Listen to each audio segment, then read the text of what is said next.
Welcome to day 3 of our 7-day organization challenge. Today, we're uncovering hidden opportunities in your home, those invisible spaces you've probably overlooked. Invisible spaces are often underutilized areas like the back of doors, under the bed, or inside cabinet doors.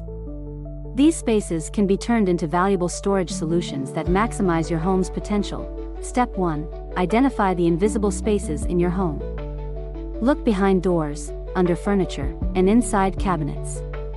These hidden areas are ripe for transformation. Step 2. Install simple storage solutions.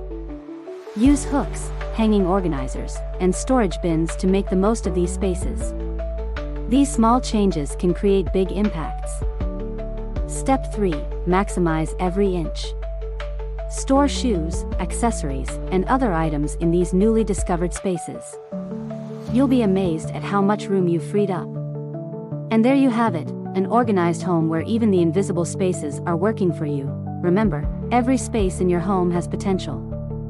With a little creativity, you can transform even the most overlooked areas into valuable storage. Get ready for tomorrow's challenge. Don't forget to share your progress with us using #7DayOrganizeChallenge. We're excited to see how you're making the most of your invisible spaces.